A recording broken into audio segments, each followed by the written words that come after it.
Good morning, dear students. Today we are going to start our second part of our lesson third, that is drainage.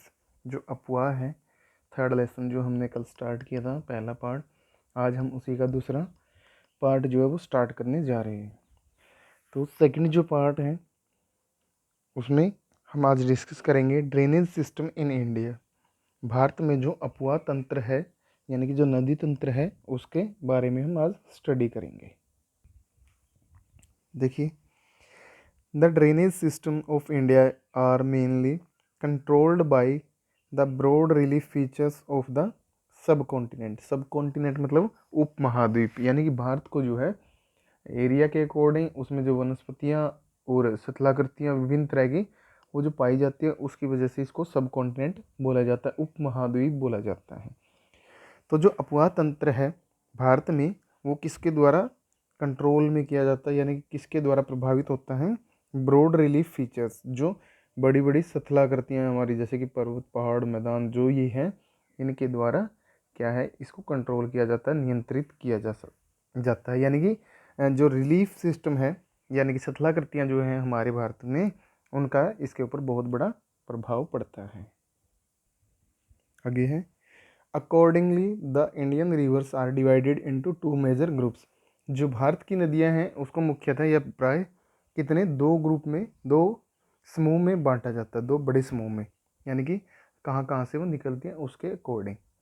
The Himalayan reverse यानी कि हिमालय से निकलने वाली जो नदियां हैं, एंड द पेनिनसुलर रिवर्स, और जो प्रायद्वीपीय भारत से, प्रायद्वीपीय भारत मैंने पढ़ा जिसमें डेक्कन प्लेट्यू है, ठीक है, और छोटा नागपुर का पठार है, वो सब, ठीक है, जो मध्य प्रदेश या इसके यहाँ के आसपास का एरिया है जो, ठीक है, मध्य भारत का है, तो वहाँ से जो नदियाँ निकलती हैं।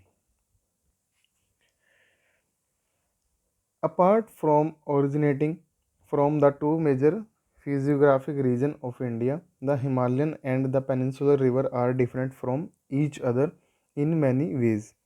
ये कह रहा है कि जो उनका ओरिजिनेटिंग पॉइंट है यानी कि जहाँ से वो निकलती हैं, जहाँ से वो बन के पैदा होकर चलती हैं, उद्गम स्थल जहाँ पे है, ठीक है, तो वो फिजियोग्राफिक जो रीजन है यानी कि जो भारत का जो शिथिलाकृतिय प्रदेश है, विभिन्न जो शिथिलाकृतियाँ हैं वो अलग अलग हैं, और उसी वजह से क्या है, हिमालय से निकलने वाली नदियाँ और प्रायद्वीपीय भारत से जो प्रायद्वीपीय पठार से निकलने वाली नदियाँ हैं वो एक दूसरे से बहुत ज़्यादा वेज मतलब बहुत ज़्यादा तरीके से हम देख सकते हैं कि वो एक दूसरे से अलग हैं।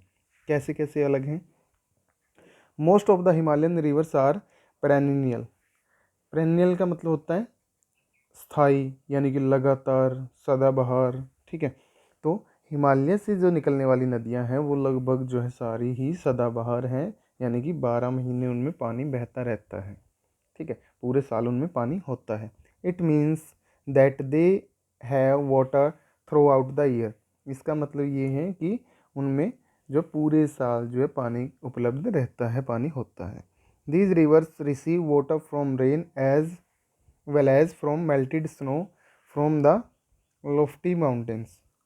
तो जो ऊंचे ऊंचे पर्वत हैं, हिमालय की ऊंची ऊंची जो चोटियां हैं जो बर्फ़ से ढकी रहती हैं, ठीक है, और या फिर कैसे रेन से या वर्षा से इन नदियों में जल प्राप्त होता है या फिर बर्फ़ के पिघलने से, ठीक है।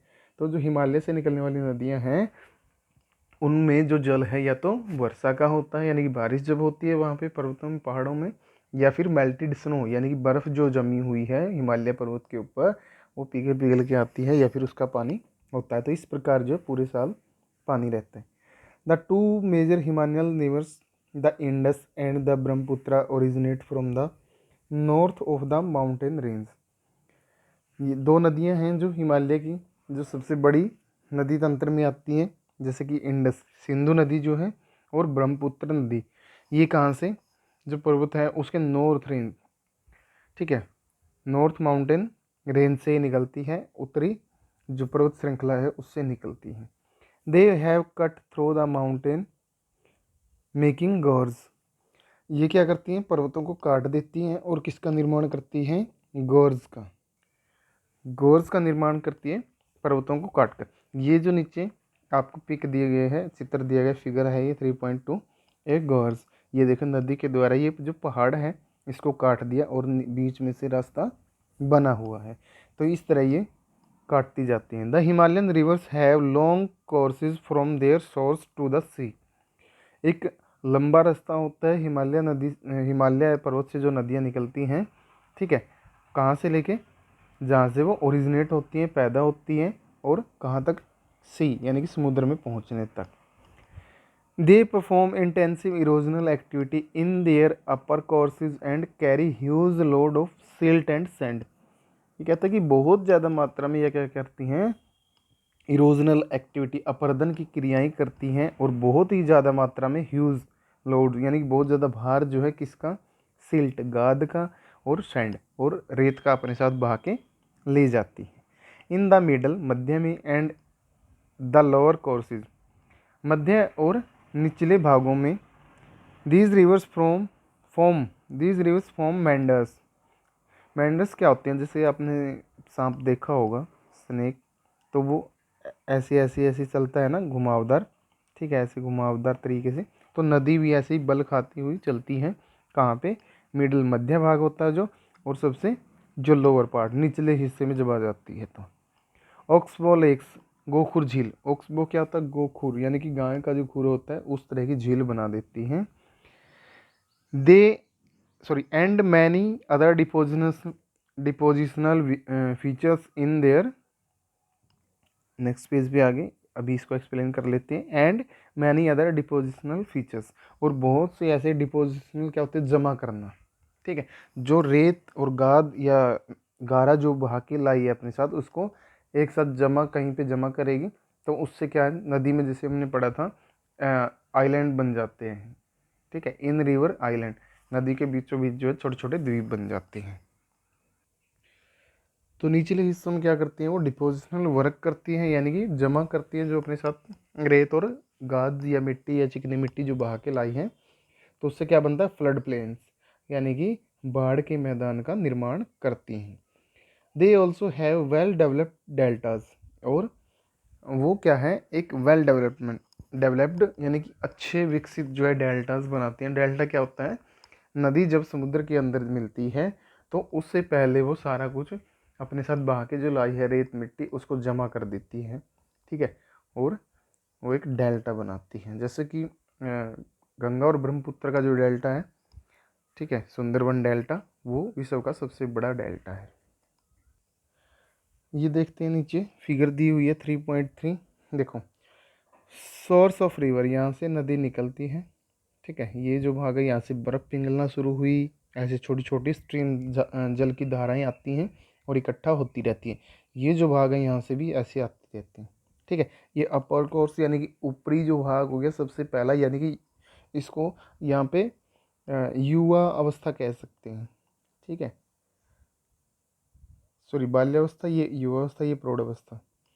तो मिडल कोर्स है, ये मध्य भाग है हमारा, ये मिएंडर्स, ये जो घुमावदार है, ठीक है, ये ऐसे घूमती हुई आ रही है, ये मिएंडर्स होते हैं, ठीक है, बल होते हैं, बलन।